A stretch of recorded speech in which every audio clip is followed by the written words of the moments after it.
నమస్తే. చాలామంది ఏమడుగుతున్నారంటే first time ప్రథమ రజస్వల. సో, ఏ స్టార్స్‌లో అయితే మంచిది? లేకపోతే దోషానికి ఎలా శాంతి చేసుకోవాలి?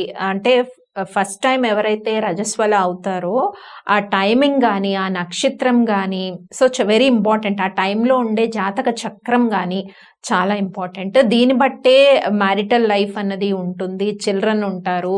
సో, దీంట్లో ఏదైనా ఫస్ట్ టైము ఈ ప్రథమ రజస్వల జరిగినప్పుడు ఏదైతే దోషం పడుతుందో దాని ఇంపాక్ట్ మ్యారిటల్ లైఫ్ మీద, చిల్డ్రన్ పైన అండ్ ఇవన్నీ గూడా లైఫ్‌లో ఉంటాయని చెప్పి హిందూ ధర్మంలో బలమైన విశ్వాసం ఉంటుంది జ్యోతిష శాస్త్రంలో. కాబట్టి ఇది చాలా ఇంపార్టెంట్ అన్నమాట. సో, ఏ తారల్లో ప్రథమ రజస్వల అయితే మంచిది? దానికి ఎలాంటి పరిహారాలు చేసుకోవాలి? దానికి సంబంధించిన ఇన్ఫర్మేషన్ గురించి చాలామంది నన్ను అడుగుతూ ఉంటారనమాట. ర్యాండమ్‌గా ఈ క్వెషన్ అడుగుతూ ఉంటారు. దీని గురించి మళ్ళీ నేను వీడియో చేయదలుచుకున్నాను. సో, ప్రథమ రజస్వల అనేటప్పటికి డెఫినెట్‌గా ఏదైతే ఏ టైంలో అవుతారో, ఏ డ్రెస్ కలర్‌లో అవుతారో, ఏ లగ్నంలో అవుతారో, ఏ డే అవుతారో, అది మండేనా, ట్యూస్డేనా అట్లా ఏ డే అవుతారో డెఫినెట్‌గా దాని ఇంపాక్ట్ అన్నది వాళ్ళ యొక్క పర్సనల్ లైఫ్ అంటే మ్యారిటల్ లైఫ్, చిల్డ్రన్ దీనిపైన అండ్ హెల్త్ పైన కూడా కొంత డిపెండ్ అయి ఉంటుందన్నమాట. సో, ఇదంతా కూడా ఎలాగా ఉంటుందంటే పూర్వజన్మ యొక్క కర్మ బట్టి సడన్‌గా ఆ టైంలో అవుతూ ఉంటారు. అయితే దీనికి పరిహారాలు కూడా లేకపోలేదు.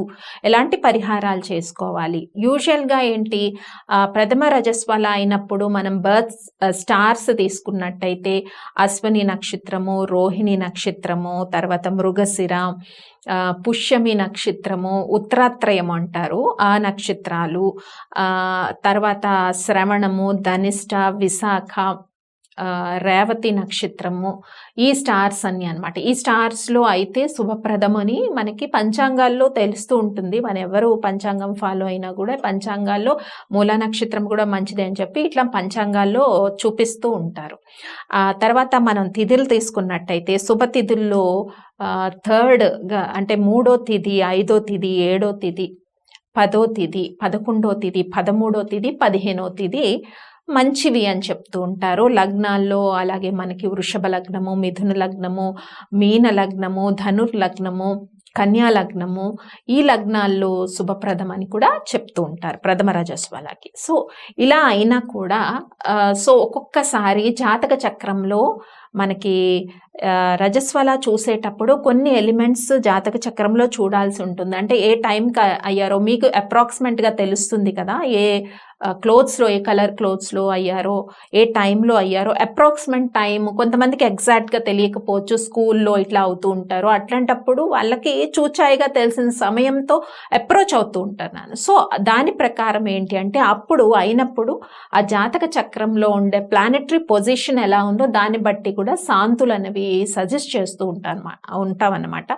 శాంతుల్లో యూజువల్లీ ఎక్కువ సహస్ర కుంకుమార్చనని సహజంగా మెచ్యూర్ అయిన తర్వాత 11th డేనో are 9th డేనో 5th డేనో function చేస్తూ ఉంటారు. అప్పుడు అన్నదానం చేస్తూ ఉంటారు. అంటే యథావిధిగా అన్న శాంతి అంటారు, అది చేస్తూ ఉంటారు.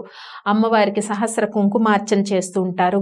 నవగ్రహ దోషంకి కూడా పరిహారం అంటే ఆయన లగ్నంలో ఎక్కువ దోషం పడితే లేదంటే స్టార్‌లో దోషం ఉంది.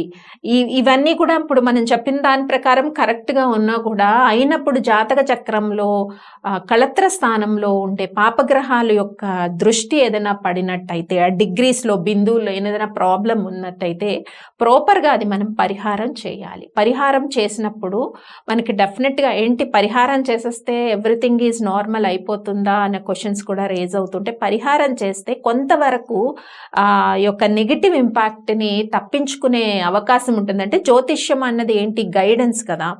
ఏదైనా ప్రాబ్లం వచ్చింది అంటే ప్రాపర్ గైడెన్స్ తీసుకొని వెళ్ళడం వల్ల ఆ ప్రాబ్లమ్‌ని తట్టుకునే ఎబిలిటీ మనలో పెరిగే సిట్యుయేషన్స్ ఉంటాయి. లేకపోతే ఈ పద్ధతిలో ఈ పరిహారం చేయటం వల్ల సో దానికి మంచి రెమెడీ దొరికే అవకాశం ఉంటుంది.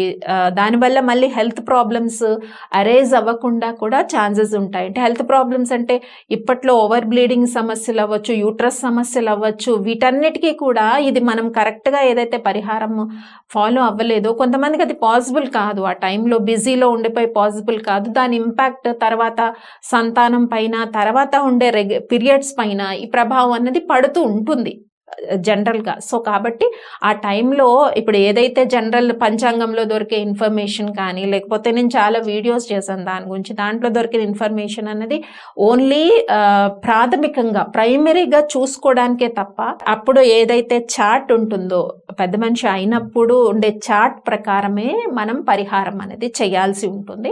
ఈ పరిహారం చేస్తే అది వివాహం అయ్యే టైంకి మళ్ళీ వివాహం డిలే కాకుండా హస్బెండ్ ఎవరైతే వస్తారో ఆ స్టార్ ఇప్పుడు ప్రథమ రజస్వల అయిన స్టార్ అతని స్టార్ అవ్వకుండా ఇలా నియమాలు ఉంటాయి. అవన్నీ కూడా సజెస్ట్ చేయడం, గైడెన్స్ ఇవ్వడం జరుగుతుంది. సో దాని ప్రకారమే ఇది మనం ముందుకెళ్ళినట్టయితే ఫ్యూచర్లో అలాంటి సమస్యలు, సంతాన సమస్యలు కానీ, ఇర్రెగ్యులర్ పీరియడ్స్ కానీ, లేకపోతే ఇంకా ఎన్నో సైంటిఫికల్ రీజన్స్ ఎన్నో ఉంటాయన్నమాట. పీసీఓడి ప్రాబ్లమ్స్ ఉండొచ్చు. ఇలా ఎన్నో వీటి మీద ఇంపాక్ట్ అనేది చాలా వరకు తగ్గే అవకాశం ఉంటుందన్నమాట. కరెక్ట్గా శాస్త్రబద్ధంగా మనం దానికి రెమెడీ అయితే చెయ్యాలి. సో అందరికీ ఒకలాంటి రెమెడీసే అప్లై కావు. సో జనరల్గానే సహస్ర కుంకుమార్చన అమ్మవారికి చేయాలి, లేదా యథావిధి అన్నశాంతి చేయాలి, జనరల్ రెమెడీస్ అన్నవి అందరికీ అప్లై కావు. అది జనరల్గా ఇస్తారు. ఆ జనరల్ రెమెడీస్ మనకి ఎంతవరకు అప్లై అవుతాయి? ఒక 10-20% వరకు మాత్రమే అప్లై అవుతాయి. మనకి జాతక ప్రకారము స్పెసిఫైగా గైడెన్స్ తీసుకొని ఏదైతే చేస్తామో పరిహారము, అది మనకి 85-90% వరకు అది అప్లికబుల్ అవుతుంది. సో దీని ప్రకారము నేను ఈ అవేర్నెస్ గురించి వీడియో అందుకే నేను డీటెయిల్డ్గా చేశాను. ఏ తిథులు మంచివి, ఏ నక్షత్రాలు మంచివి, మిగతా నక్షత్రాల్లో ఎలా శాంతి చేసుకోవాలి, అయినప్పుడు ఉండే చార్ట్ బట్టి కూడా పరిహారం కరెక్ట్గా చేసినట్టయితే డెఫినెట్గా ఈ ప్రాబ్లమ్స్ ఫ్యూచర్లో మనం అవాయిడ్ చేసుకోవచ్చు. సో అందు గురించి ఈ వీడియో అందరికీ మీకు అర్థమయ్యేటట్టుగా నేను ఎక్స్ప్లెయిన్ చేశాను. స్వస్తి.